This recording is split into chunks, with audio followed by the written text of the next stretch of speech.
selamat datang di channel Motomobi. Nah, used car review kali ini membahas suatu mobil yang mirip roti tawar. Literally mirip. Ini adalah VW Kombi. Yes, ini adalah VW Kombi. VW Kombi yang ada di Indonesia yang telah melegenda, bisa muat banyak. Dan sekarang lumayan diburu kolektor-kolektor mobil di Indonesia. VW zaman dulu yang mesinnya cukup legend karena tidak pakai radiator dan boxer. Cocok untuk orang-orang zaman dulu yang tidak mau repot dan tidak mau overheat. Yang juga muat banyak, 10 penumpang dan barang sekaligus. Dikit sejarah mengenai VW Kombi. Asal mula nama Kombi ini adalah kata Kombinationskraftwagen. Yang bertujuan untuk dibuat multifungsi, ya MPV. Basisnya menggunakan VW kodok juga, dan sebetulnya Kombi terinspirasi dari Plattenwagen, yaitu sebuah kendaraan pengangkut underdeal dan komponen VW kodok. Pada tahun 1949 terlahirlah VW tipe 2 atau sebuah VW Kombi yang pertama. Karena tipe satunya adalah sebuah VW kodok. Pertama kali keluar VW Kombi ini disebut dengan VW Dakota karena kaca depannya terpisah macam pesawat Dakota DC-3 kalau tidak salah. Sejak awal VW Kombi terbagi dua lagi. Ada tipe Kombi biasa yang joknya bisa dilepas-lepas, yang prioritasnya juga untuk mengangkut barang, atau Kombi Microbus yang joknya agak lebih paten karena prioritasnya untuk mengangkut penumpang. Kemudian ada varian Kombi Samba Bus yang jendelanya sangat amat banyak sekali. Dan yang terakhir versi Kombi Panel Van atau kalau sekarang disebut dengan Blind Van. Tidak ada kacanya karena tangguhnya VW Kombi ini bisa dijadikan ambulan, pemadam kebakaran, pickup, double kabin, dan juga mobil jenazah. Tahun 1968 diluncurkan generasi kedua dari Kombi, ditandai dengan kaca depan yang sudah menyatu dengan janji sucinya dan tidak terpisahkan lagi. Ada satu lagi facelift di tahun 1972. Di Indonesia, semua VW Kombi merupakan build up dari Jerman sebelum 1972. Namun tahun 1973 akhirnya dirakit di Indonesia dengan berbagai varian dan karoserinya. Namun komponennya masih diimpor dari Jerman. Pada tahun 1979 akhirnya Kombi generasi kedua dihentikan di Jerman. Namun berbeda dengan di Indonesia. Ya, Indonesia suka beda sendiri. Perakitan masih dilanjutkan dan komponen underdealnya bukan didatangkan dari Jerman lagi, tapi didatangkan dari Brazil. Karena Brazil juga masih rajin bikin VW. Maka Kombi di atas tahun 1979 dinamakan Kombi Brazil. Di tahun-tahun ini VW Kombi sudah mulai tidak laku. Terakhir tahun 1983 dibuat juga VW Kombi Clipper yang tujuannya untuk mendongkrak angka penjualan. Namun sayang tidak laku juga. Padahal varian Clipper adalah Kombi yang pertama kali menggunakan AC di Indonesia dan akhirnya berhenti produksi di tahun 1986. Penerus dari VW Kombi disebut dengan VW Transporter atau disebut juga VW T3 yang sebetulnya di luar Indonesia sudah ada dari tahun 1979. Bentuknya lebih kaku daripada Kombi dan masih menggunakan mesin tanpa air radiator. Jadi hanya air cooled saja memakai kipas. Diletakkan di belakang macam VW Kombi juga. Setelah VW Transporter ada VW tipe T4 T4 atau disebut juga dengan VW Caravelle. Ya, populer dengan nama VW Caravelle untuk di Indonesia. Namun sebenarnya yang namanya Transporter dan Caravelle itu ada sedikit perbedaan jenis. Ini tahun 1990. Namun VW sudah meninggalkan tradisi tanpa airnya. Sudah memakai radiator untuk pendinginan mesinnya dan penggerak roda depan. Dari rear wheel drive rear engine menjadi front wheel drive. Kemudian seterusnya ada VW T5. Nah, ini kami pernah pakai dulu. Dan ada tipe T6 yang masih diproduksi sampai sekarang. Oke, kembali ke review VW Kombi ini. Kami serahkan ke mamang-mamang yang satu ini, tentunya dengan pengawasan kami yang cukup ketat. Akhirnya kita bawa mobil roti kukus, roti bolu seperti ini, apalagi warnanya ini udah mateng. Dan di sini, ini namanya adalah VW Kombi. Kalau di Indonesia tuh dari tahun tua sampai tahun muda namanya VW Kombi aja semua, padahal ada perbedaan. Sebetulnya simpel, ada 4. Yang pertama kali keluar tuh yang tahun tua dibilangnya VW Dakota, terus yang pertengahan itu ada VW Jerman, terus yang juga agak-agak akhir itu ada VW Brazil, sama yang paling bagus adalah VW Clipper. Nah, yang ini adalah VW Jerman. Dari pertama kali keluar, kalau VW yang Dakota gitu itu split screen gitu kayak pesawat terbang, terus juga warnanya two-tone, ada area V di sebelah depan, mengingatkan sesuatu area V. Dan juga untuk VW Jerman itu kayak gini, cuman seinnya itu di bawah. Nah yang ini adalah faceliftnya, seinnya disimpan di atas. Dan juga yang terakhir namanya VW Brazil juga tampangnya seperti ini. Dan yang paling keren adalah VW Clipper, sudah pakai AC. Itu aja bedanya. Dan juga udah nggak ada ini pemisah di sebelah sini, makanya ini dibilangnya ada VW Jerman. Panjangnya adalah 4,5 meter, lebarnya 1,7 meter, dan tingginya 1,9 meter. Keren sekali ini kombi, mirip bus. Ada 2 buah kecerutan. What the meaning of kecerutan? Mesin yang digunakan untuk VW Kombi generasi kedua di Indonesia 1600 cc boxer engine, 4 silinder, berpendingin udara, yang ditiup pakai kipas, yang diletakkan di belakang. Awalnya tenaga maksimalnya 48 PS yang diraih pada 2000 rpm dan torsi maksimalnya 104 Nm pada 2200 rpm. Kemudian tahun 1971 ada peningkatan sedikit. Tenaganya menjadi hanya 50 PS yang diraih pada 4000 rpm dan torsi maksimalnya meningkat sedikit jadi 106 Nm pada 2800 rpm seperti yang digunakan pada mobil tes ini. Tenaga tersebut disalurkan ke gearbox 4 speed yang kemudian dilanjutkan ke roda belakang. Rear engine, rear wheel drive. Bagian pinggirnya ini merupakan sebuah bus gitu ya, micro bus dibilangnya, 4,5 meter. Lihat. Dan ini adalah versi yang Jerman. Makanya bisa terlihat dari yang kaca-kacanya itu lebar-lebar, sedangkan yang versi Dakotanya itu terpisah-pisah. Terus juga ada versi Samba yang ada di atas sini kacanya. Terus juga banyak lagi perbedaan dari VW Kombi pada zaman dulu. Pintunya juga berbeda-beda. Kalau yang Jerman sudah pasti sliding door seperti ini. Sedangkan yang tahun-tahun tua, Dakota gitu ya, dibilangnya ada pintu lemari gitu ya. Dan juga di bagian bawahnya velgnya tuh seperti ini, velg kaleng biasa. Ada yang baut 5 lebar, ada yang baut 5 seperti baut PCD-nya pakai Mercy. Nah, yang ini profil bannya adalah 205 70 ring 14, tapi juga ada ring 15. Macam-macam. Udah pokoknya kalau diceritain kombi itu banyak banget variannya sampai membingungkan sendiri. Tapi kalau di secara garis besar cuman ada 4 perbedaan, yaitu ya itu tadi udah sebutin di awal, ada Dakota, Jerman, Brazil, sama Clipper. Itu aja. Berbedanya juga sama dari kacanya, dari pintunya. Sama ini nih. Sama ini rege-rege ya. Ini rege-rege di belakang. Ini ada yang tua, itu pasti air scoop-nya agak ke depan sebelah sini, agak nutupin si rege-regenya. Tapi yang tahun-tahunnya muda, kayak gini, tahun 71 ke atas atau VW Kombi Jerman, itu agak-agak terbuka. Kita ke belakang. Di bagian belakangnya, VW Kombi itu membulat atau mengkotak. Terserah Anda, karena ini adalah sebuah roti kukus. Nah, di belakangnya itu ada perbedaan dari yang tahun tua. VW Kombi, dia pakai model lampu oval. Sedangkan pada tahun 71 atau 72 VW Kombi Jerman ini sudah lampunya agak-agak berdiri gitu ya, kayak lampu traffic light. Dan di sini ada tambahan juga, ada fog lamp belakang, ada yang namanya lampu atret, what the meaning of atret, dan juga bagasinya tuh nggak dibuka full dari bawah tapi setengah-setengah. Ini untuk mesin dan ini untuk ruang bagasinya. Ada krep belakangnya, nanti saya tunjukkan ini karena keren banget ini. Raknya ada di atas. Oke, dah. Untuk memasukkan barang ke bagasi VW Kombi, kalau yang bukan pemiliknya akan bingung karena ada 2 pintu. Bagasinya adalah pintu yang di atas, karena yang di bawah itu adalah mesin. Ya, pintu mesin. Bagasinya sebenarnya cukup luas dan rata. Jarak jok paling belakang ke pintu bagasi cukup jauh. Namun ruang bagasi menjadi 3/4 kapasitasnya. Karena di bawahnya itu adalah ruang mesin. Kalau bawa barang terlalu banyak akan menutupi kaca belakang VW Kombi ini. Kemudian duduk di row kedua. Untuk membuka pintunya ini sliding door. Ini lucu sekali. Dan lantainya tergolong tinggi. Namun joknya sangat nyaman. Kata Mamang itu. Ada pernya sehingga bisa loncat-loncat. Macam si Mamang itu. Heran. Luas sekali. Cukup amat lumayan luas. Dengkul dari jok depan lumayan jauh.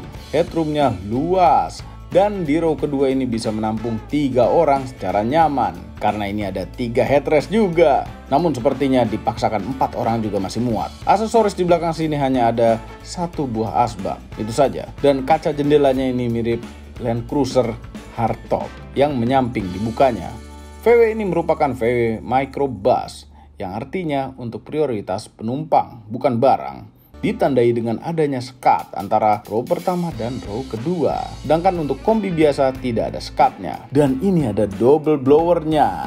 Ya, sebenarnya blowernya satu yang disambungkan dari blower depan melewati pintu row pertama. Ini unik sekali. Jadi ingat waktu kami pasang AC, belalai AC di Sigra. Kemudian kami suruh mamang-mamang itu untuk ke row ketiga. Apakah dia muat di sana? Cara masuknya tinggal lipat saja kursi di dekat pintunya. Dan melipatnya seperti ini, tidak ada slidingnya sama sekali. Namun masih menyisakan ruang kaki untuk akses ke row ketiga. Dan di row ketiga masih sama luasnya. Sehingga orang yang ada di paling belakang tidak usah sirik dengan yang di row kedua. Jadi tahtanya ini mirip. Tidak ada tahta terendah dalam keluarga untuk duduk di row ketiga. Dan ini masih ada pernya juga joknya. Dan fasilitasnya sama dengan row kedua. Ada asbak dan ada jendela model seperti ini. Lanjut ke kokpitnya. Posisi naiknya ini mirip masuk ke Elf. Joknya ada pernya juga tetap. Nyaman dan cukup flat saja. Di row pertama bisa memuat 3 orang apabila dipaksa. Karena VW Microbus ini joknya menyatu. Sedangkan VW Kombi biasa joknya terpisah. Dashboardnya ini cukup sangat sederhana dan soft touch bagian atas dashboardnya. Instrumen clusternya ada speedometernya dengan trip meter yang langka. Tidak ada RPM di sini, sebagai gantinya ada jam analog dan ada fuel gauge. Di sisi sebelah kiri instrumen cluster ada tuas-tuas yang berfungsi untuk sirkulasi dari luar ke dalam. Dan heater, ada arah semburan ke kaki dan ke double blower belakang, maksudnya ke arah ke belakang. Kemudian untuk menyalakan lampu masih model pinball, ditarik seperti itu. Untuk wipernya juga ditarik. Audionya, ini original. Hanya dapat radio saja, tanpa kaset. Lacinya lumayan luas dan sudah ada sun visornya. Jendelanya itu bisa diengkol dan ada yang bisa dilipat juga. Pedal gas, rem, dan koplingnya itu dari bawah. Dan ada satu lagi yang sangat menarik, namun bukan standarnya. Ini adalah original aksesoris tapi, yaitu electric kre belakang. Keren.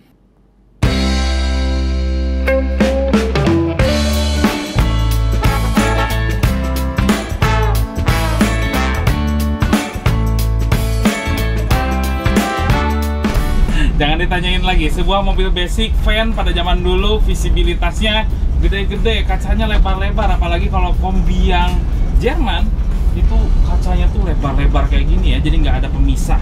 Biasanya ada yang 23 windows, ada yang model Samba, tapi kalau yang Jerman itu gede-gede semua tuh kaca-kacanya sampai ke bagian belakang. Dan ini posisi duduknya tinggi banget dan kayak bener-bener kayak bus gitu. Cara nyetirnya juga kayak bus banget. Setirnya tuh rebah gitu ya. Tapi ini karena mesinnya di belakang, jadi getaran mesinnya tuh nggak kerasa di depan. Nyaman banget kayak bis. Santai. Suspensinya juga mengayunnya enak, diayun-ayun jadi kayak diombang-ambing di lautan gitu. Aduh, kombi. Dulu tuh mobil ini hampir terbuang gitu, tapi karena legendary of VW, makanya sekarang harganya mahal. Lihat ini aduh, kita tuh cruising ya, jadi bukan untuk kecepatan si VW Kombi itu, jadi untuk cruising di 60, 80 itu enak banget. Wow, dan kita merasa paling tinggi di antara yang lainnya karena tinggi mobilnya sendiri adalah 1,9 meter. Kita udah gitu berada di atas. Kombi itu ada juga yang ber-AC, bisa di-AC-in, tapi yang ini kebetulan enggak, dipertahankan keoriginalannya, maka saya buka dan jendelanya tuh bisa dibuka kayak gini gitu ya. Unik aja gitu. Jadi serasa back to 70s lagi. Suspensinya tuh independen. Jadi makanya empuk banget. Tapi katanya ada perbedaan di antara VW Kombi biasa dan ini Microbus. Yang dipakai ini Microbus untuk orang. Makanya dia berbeda, lebih empuk dan lebih nyaman daripada VW yang kombinya. Remnya dia pakai tromol di keempat roda. Jadi untuk versi yang Brazil itu udah pakai yang cakram. Jadi yang versi 80-an atau 79-an itu sudah pakai cakram yang depan, ya belakang masih tetap tromol. Dan ini untuk bodi segede gini ngeremnya Ya memang untuk apa ya, nyaman-nyamanan, jadi cruising di 60, 80 oke. Tapi kalau untuk kecepatan jangan pakai ini. Tapi ada aja sih yang bisa ngerombak untuk sampai ke drag race kayak gitu ya. Aduh, berat, belum ada power steering. Dan kalau kita ngeliat ke belakang, waduh panjang banget. Jadi getaran mesinnya tuh cuman ada di belakang ya. Di depan tuh nggak kerasa getarannya. Dan berisiknya juga di penumpang belakang. Kalau di supir itu malah dimanjain. Setirnya tuh kayak bis banget. Oke, kita coba mesinnya.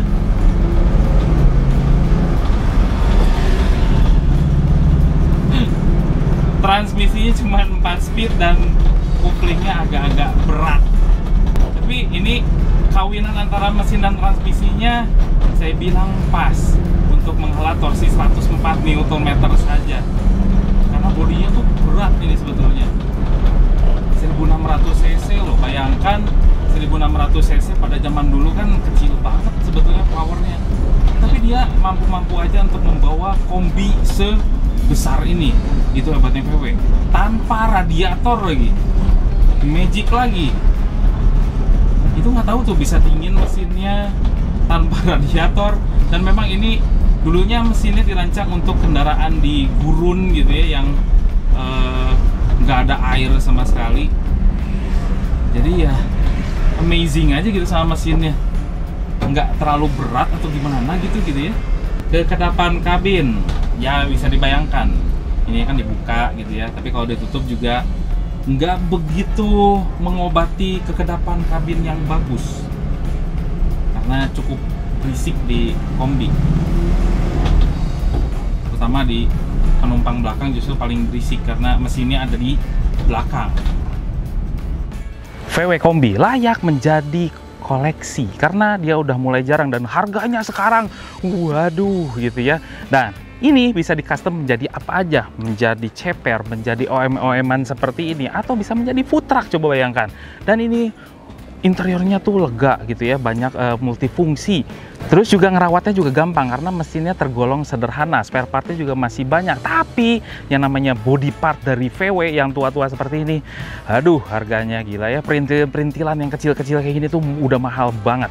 Nah, ada kekurangan di VW Kombi. Pertama dari yang rawan kebakaran, karena untuk pompa bensin ya berupa membran, itu dekat dengan delco atau alternator yang mengandung api. Makanya biasanya yang pakai VW itu diganti dengan Rotax. Handlingnya kurang tajam, belimbung, dan juga dia boyot di kemacetan karena bodinya tuh besar gitu ya. Tenaganya juga nggak berapi-api. Udah gitu, fiturnya benar-benar sangat basic, kecuali yang clipper. Agak terhibur dengan AC. Pajaknya murah, tapi harganya makanya bisa dijadiin untuk koleksi. Kami tidak pernah nyetir VW Kombi Brazil ini, jadi kami tidak bisa kasih kesimpulan nyetirnya apa-apa. Overall mengenai VW Kombi atau VW tipe 2 atau VW Bus merupakan pilihan yang sangat cocok untuk Anda yang mengoleksi mobil-mobil VW klasik. Yang menyenangkannya adalah ini bisa jalan-jalan bawa keluarga juga di koleksi, namun tetap bisa terpakai. Kalau mau ekstrim bisa dipakai untuk dagang, macam menjadi food truck karena ukurannya besar dan mudah di custom. VW Kombi ini bisa dijadikan untuk investasi asal belinya nggak kemahalan dan kondisinya bagus. Karena sama seperti VW Kodok, VW Kombi ini harganya juga semakin kesini semakin naik. Ini siapa yang goreng harganya? Semua ini adalah opini pribadi saya dan mamang-mamang itu. Kami tim Motomobi tidak dibayar oleh siapapun dan apapun yang terlihat pada video ini. Jangan lupa tekan tombol jempol ke atas dan subscribe channel Motomobi, Omobi, dan Mesmobi apabila belum, berikut dengan tombol loncengnya. Share video ini ke seluruh dunia melalui sosial media Anda dan jangan lupa follow sosial media kami yaitu Instagram. Dan cek juga channel mamang-mamang itu. Terima kasih telah menonton.